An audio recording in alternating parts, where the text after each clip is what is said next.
Dear viewers, আজকেও right form ভার্বসের উপরে আপনাদের সামনে একটি লেসন নিয়ে হাজির হলাম। রাইট ফর্ম ভার্বস, যেটিকে আমরা সাবজেক্ট ভার্ব এগ্রিমেন্ট বলতে পারি বা কারেকশন বলতে পারি। তা আমরা দেখি এখানে প্রথম নিয়মটি আমরা দেখে নিই। দ্য অ্যাডজেক্টিভ, যদি অ্যাডজেক্টিভ দ্বারা কোনো জাতি বা শ্রেণী সকলকে বুঝায় তাহলে ভার্ব প্লুরাল হবে। ভার্বটা কী হবে? প্লুরাল হবে। এই দি রিচ বলতে সকল জাতি, দ্য গ্রেট বলতে সব মহান জাতি, দ্য পোর বলে গরিব জাতি, হ্যাঁ, মুঘলস মানে মুঘল জাতিদের, টিমিড হচ্ছে ভীরু স্বভাবের, পায়াস হচ্ছে ধার্মিক জাতি, ব্রেভ হচ্ছে সাহসী জাতি, দ্য ভার্চুয়াস হচ্ছে ধার্মিক জাতি, হ্যাঁ, দ্য ভার্চুয়াস হচ্ছে ব্রেভ হচ্ছে আপনার সাহসী জাতির কথা বলা হয়েছে, কারণ এই অ্যাডজেক্টিভের পূর্বে যখন বসানো হবে তখন সমগ্র জাতিকে বোঝানো হবে। হ্যাঁ, দ্য ভার্চুয়াস সকল জাতি, একই শ্রেণীর সকল জাতিকে বোঝানো হচ্ছে। দ্য ভার্চুয়াস হচ্ছে ধার্মিক। এখন আমরা দেখে নিই ব্র্যাকেটের ভার্বগুলো কীভাবে চেঞ্জ হচ্ছে। নট টু বি, তার অর্থাৎ are not to be always happy, ধনীরা সবসময় সুখী নয়। যেহেতু এটা জাতি সেহেতু এখানে আর বসেছে, মানে এক কথা অ্যাডজেক্টিভের পূর্বে যখন বসানো হয় তখন এটা জাতিকে বোঝায়। যেমন দ্য গ্রেট, এখানে কেন হলো? এটা প্যাসিভ ভয়েসে আছে। এটা আমাদের প্র্যাকটিস করতে করতে হয়ে যাবে, যখন আমরা প্যাসিভ ভয়েস খুব ভালো করে শিখবো তখন অর্থ সহকারে। The great are honoured everywhere, মানে গণীদের বলতে পারি মহৎ ব্যক্তিদের সব জায়গায় সম্মানিত করা হয়। The poor are blessed, the poor are blessed. The poor be born to suffer, মানে গরিবরা কি হয়েছে? দুর্ভোগ ভোগ করার জন্য জন্মগ্রহণ করেছে। দ্য পোর যেহেতু জাতি সেই জন্য আর চলে আসছে, যখন ব্র্যাকেটের ভেতরে বি আছে।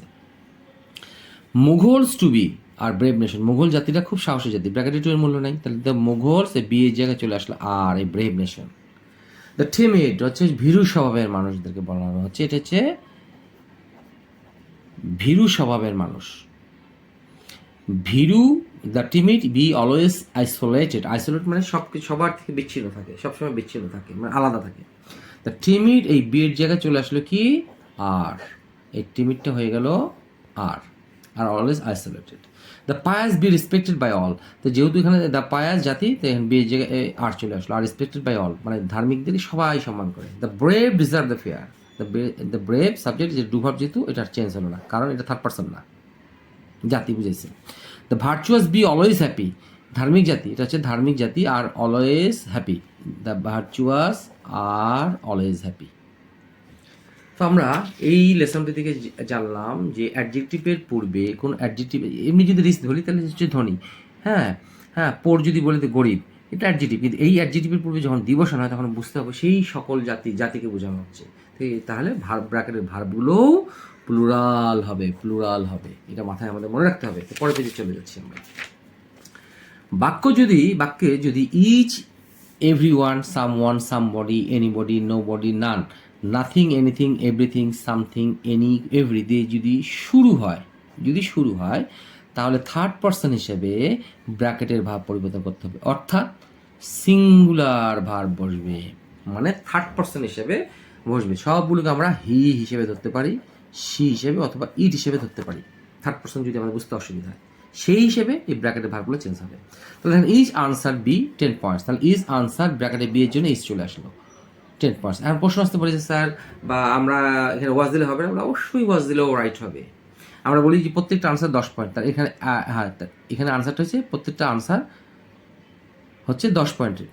আমরা এটাও বলতে পারি এভরি আনসার ওয়াজ 10 পয়েন্টস, প্রত্যেকটা আনসার 10 পয়েন্ট ছিল, বলতে পারি না? অবশ্যই বলতে পারি, কিন্তু প্রেজেন্টে করা উত্তম, কারণ এখানে স্পেসিফিকভাবে অতীতের কোনো ঘটনার কথা উল্লেখ নাই, যেমন ইয়েস্টারডে, লং টাইম এগো, এরকম কিছু কোনো উল্লেখ নাই। হ্যাঁ, আচ্ছা, তো ইচ পার্সন বি মর্টাল, মানে প্রত্যেক ব্যক্তি হচ্ছে মর্টাল, তাহলে এভরি পার্সন ইজ মর্টাল, এই ব্র্যাকেটের ভিপটা কি চলে আসলো? ইজে চলে আসলো।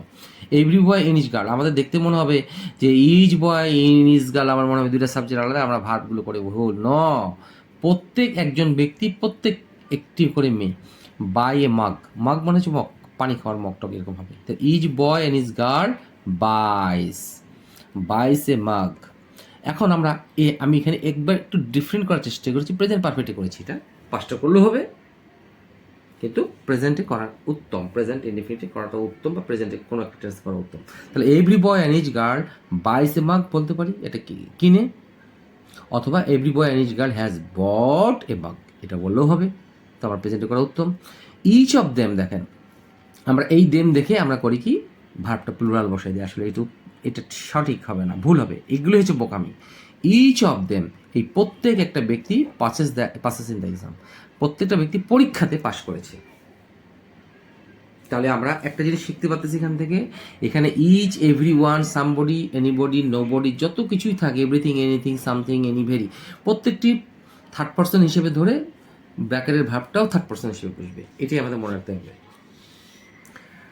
Every one hate a criminal, যদি এভরি ওয়ান, তাহলে কী হবে? Every one hates a criminal, third person হিসেবে। Every one have a chance to win, প্রত্যেকের কী হবে? জিতার সুযোগ রয়েছে। তাহলে এভরি ওয়ান, এই হ্যাভের জায়গায় হ্যাজ চলে আসলো, has a chance to win. Everybody know Karim, সবাই করিমকে চেনে, এরকম অর্থ। তাহলে এভরিবডি নোজ করিম, এটা থার্ড পার্সন হিসেবে বসে গেল এখানে, everybody knows him. Every one of them, এই দেন দেখে অনেক সময় ভুল করি যে এইদিকে আমাদের বহুবচন হবে, তাহলে ভাবটাও বহুবচন। তো বহুবচন যেরকম ডুভার হয়, তাহলে কী হবে? আমার পাসই করতে হতো, কিন্তু মনে রাখতে হবে এভরি ওয়ান দিয়ে শুরু আমার। তাহলে তাদের প্রত্যেকে, এভরি ওয়ান অফ দেম হচ্ছে তাদের প্রত্যেকে, তাদের এর অর্থ হচ্ছে তাদের প্রত্যেকে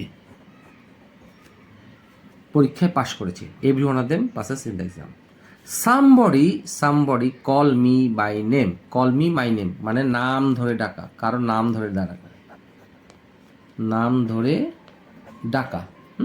আচ্ছা, সামবডি ইজ কলিং অথবা কলস মাই নেম, আমার নাম ধরে ডাকছে যদি বলি এইভাবে হবে, অথবা কলস মাই নেম, এক কথায় থার্ড পার্সন হিসেবে দেখাতে হবে, যেই টেন্সে করি ডাকা, তবে প্রেজেন্ট টেন্সগুলোতে মধ্যে করা উত্তম।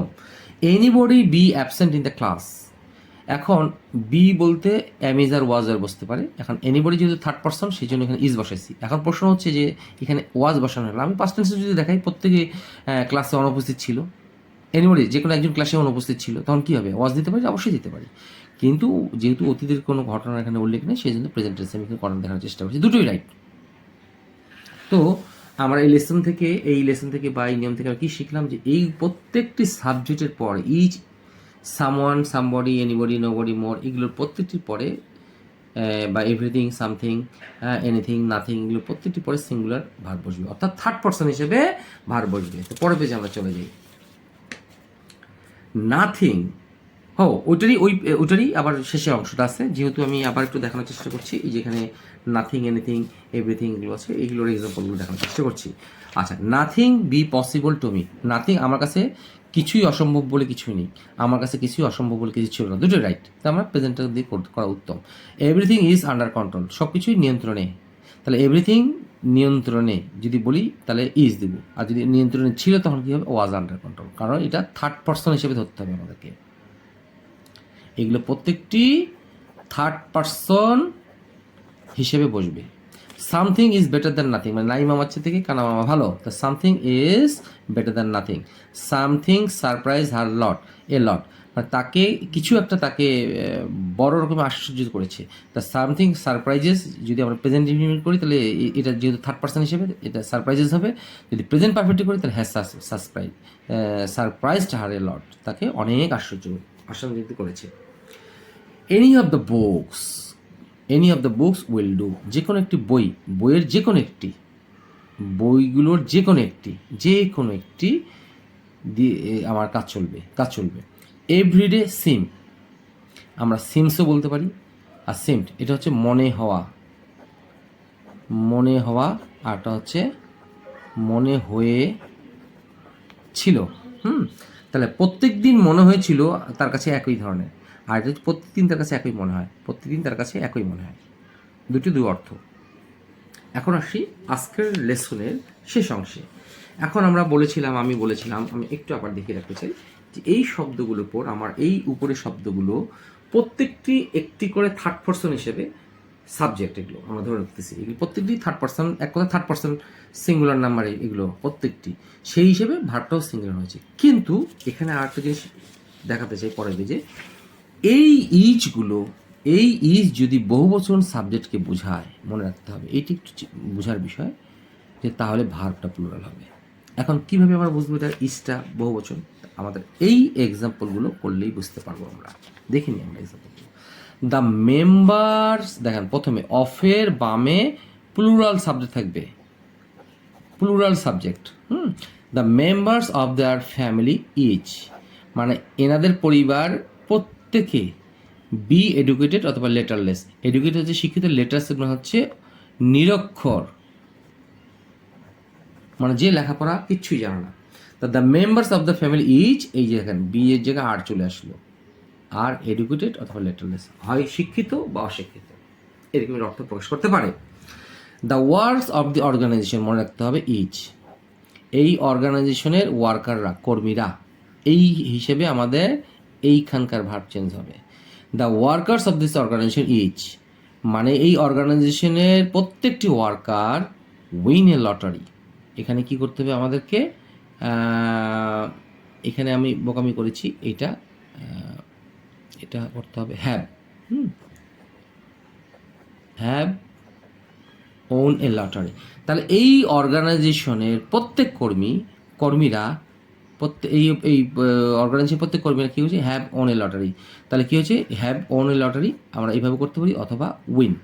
এক কথা ডু ভার্ব আমরা প্রেজেন্ট করলে এস হবে না, আর যদি অন্য টেন্সে করতে চাই প্রেজেন্ট পারফেক্ট, তাহলে হ্যাভ ওন। আমরা দুইভাবে করাই উত্তম, তবে প্রেজেন্টে করাটা শ্রেয়। The boys of our area each, আমাদের এরিয়া ইচ মানে প্রত্যেকে, আমাদের এলাকার প্রত্যেক ছেলেগুলো, আর উইকেট টু দ্য ব্যাকবোন, সবাই দুষ্ট। উইকেট টু দ্য ব্যাকবোন হচ্ছে হাড়ে হাড়ে দুষ্ট, হাড়ে হাড়ে